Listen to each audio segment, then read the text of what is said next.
take a bite. Sauce in there? Yes, we did. Okay. We got our sauce on the top. Okay. All right.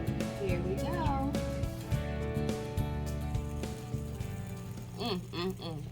Outside in my parents' wonderful backyard, and one of the best features of their backyard is this Blackstone griddle that they have. And today my dad is going to show me how he uses this griddle. And what are we going to make, Dad?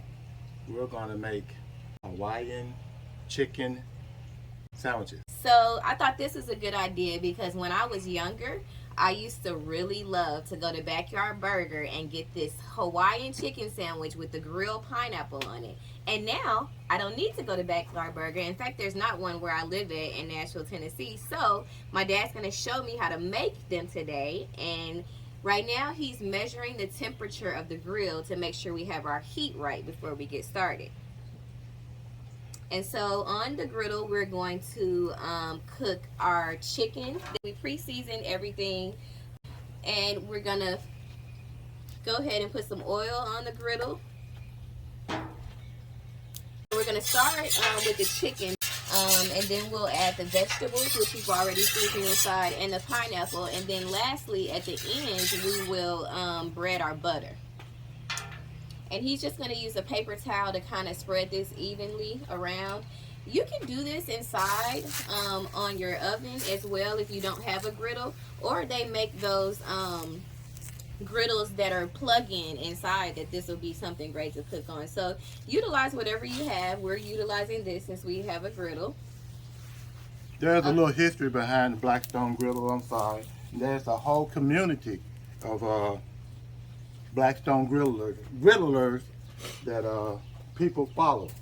So it is actually a big thing as far as cooking outdoors. And then what area do you want to place this on the griddle? Right now the temperature running on the griddle is running around 425. So I keep one side of the griddle a little bit cooler, which is going to be the right side. Then we're going to cook on the left side so that way you can move it and rotate it out as you need it.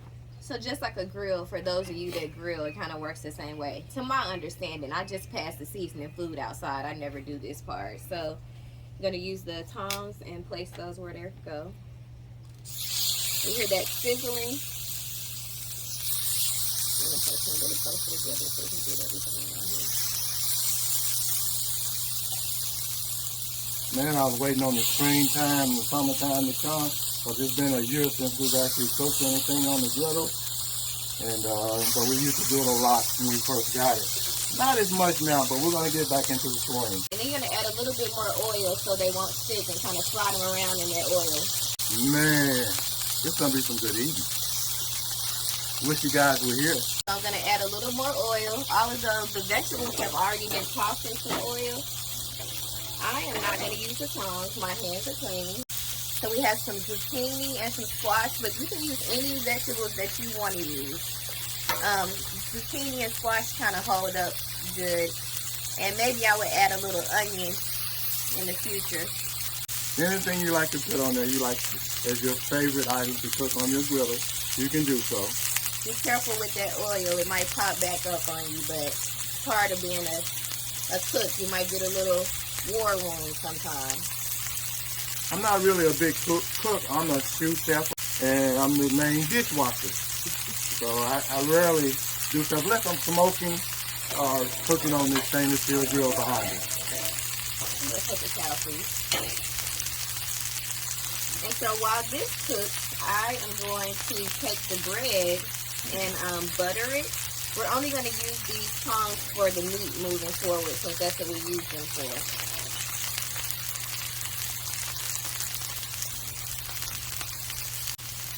And the pineapple. It's probably about ready to flip that chicken. And see, I'm going to lay these out too. So we only have 6 sandwiches, so we're only going to do 6 pineapples. I think that's enough oil. Okay. I know how to cook a little bit, but my wife and my daughter cook so well, I just prefer their cooking. Do you think we need to flip those chickens? Yes, they look like they're cooking on them. Let's see. Oh yeah, look at that color on there. Man, y'all need to smell it. I know it smells so good. It's a beautiful day. Okay. And kind of give those another little wiggle around so they don't stick on that side too. And then we're going to grab another clean, so we only use that for the vegetables so it won't get cross-contaminated with the chicken. So we have a little bit of butter that we didn't melt it down, but just kind of made it soft enough to be able to spread on a sandwich. So I'm using a spoon because I think it's easier. And I'm just going to take a little bit of butter and put on each side of the bread. And we'll toast those right before we get ready to build our sandwiches. And so he continues to check the temperature to make sure it's not too hot and then it's not cooling off too much. I'm pretty much an anxious eater. Sometimes I can't wait till the food gets ready. Too bad this isn't one of those meals where you can eat as you go along. Ooh, that grill is hot. I feel it on my arm.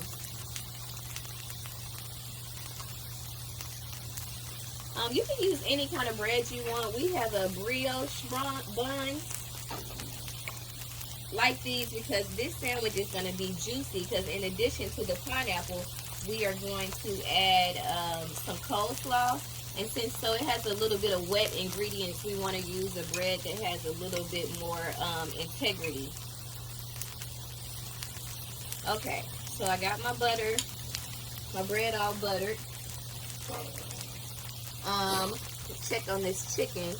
So I'm just gonna press down a little bit and feel whether it is soft or not, and then he'll measure the temperature.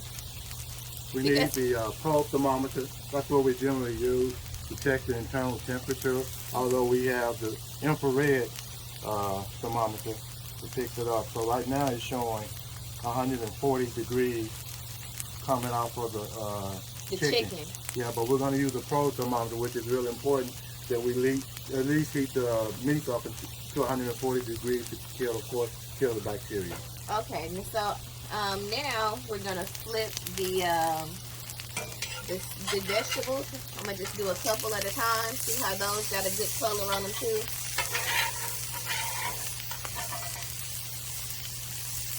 Some of them are on a salt. You can tell they're on a cooler part of the grill. So we're going to move those around after I flip them all over so everybody gets cooked evenly. Man, this thing is hot. I feel like I'm at Waffle House. I imagine this is what it feels like. I'm usually on the other side of the counter at Waffle House. I believe that everyone should work at least 2 weeks in a restaurant to understand how your food is prepared and what it takes to work in a kitchen. And then you can realize whether or not you want to do that as a profession. But always be nice to your servers when you're cook. And scoop those up because it's a little warmer at the top up here. Make sure these squash get cooked. Those vegetables are almost done actually, because we don't want to cook them to smithereens. Pineapple too, I'm going to actually bring those over in a little warmer space too, because they're not cooking as fast as I would like them to.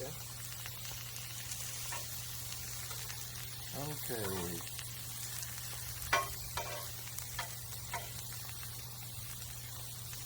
$173 degrees. And what's the temperature ideally that we want to get the chicken to? 140. 140. And make your food safe. 190. 191. That says 180. Yeah. 82. So technically, all the chicken is done.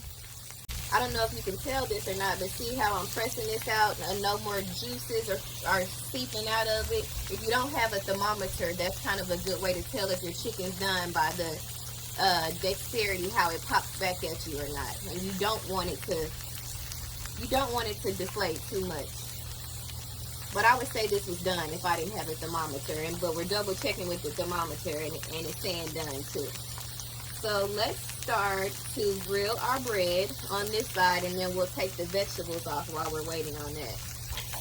I'm going to just slap these buns over here on the cooler side.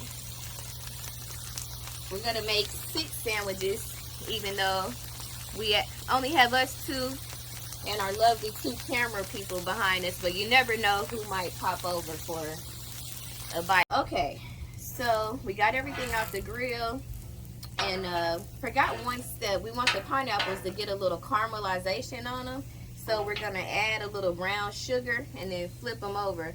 And what's going to happen is that brown sugar is going to caramelize on there and give us a nice little brown and add a little extra sweetness and juiciness to our pineapple. Want to flip those over, Dad?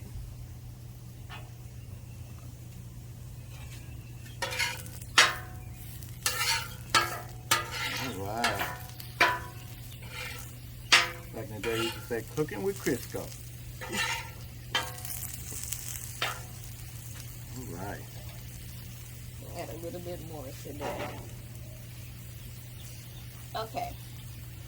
So I'm just going to make 2 sandwiches to show you guys how we build this. What we have here is some coleslaw. We just used, we seasoned inside. The recipe will be in the description, but it's just some coleslaw mix, and one of the main ingredients to coleslaw is celery.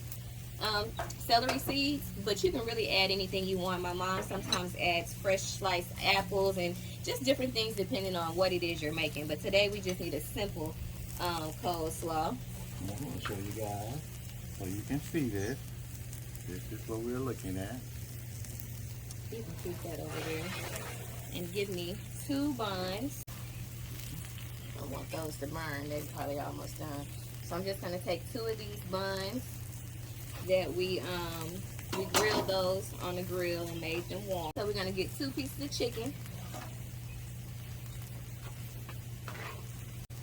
Okay. So I'm going to put 1 piece of chicken on each.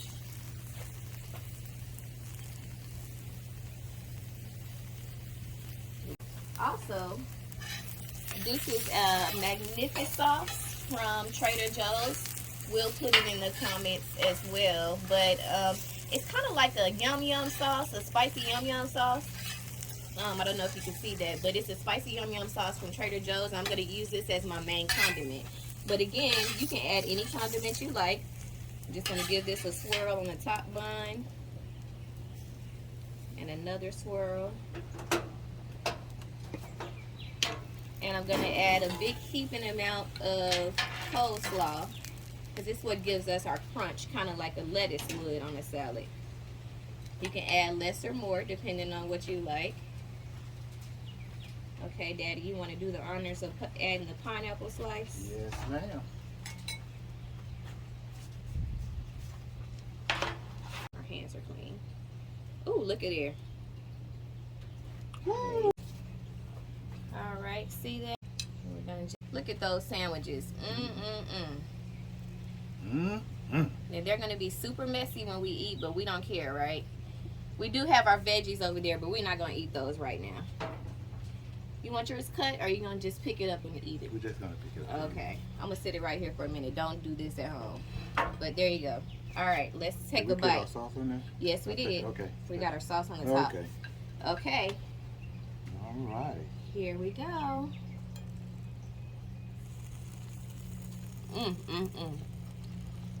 Chicken Way is better. done.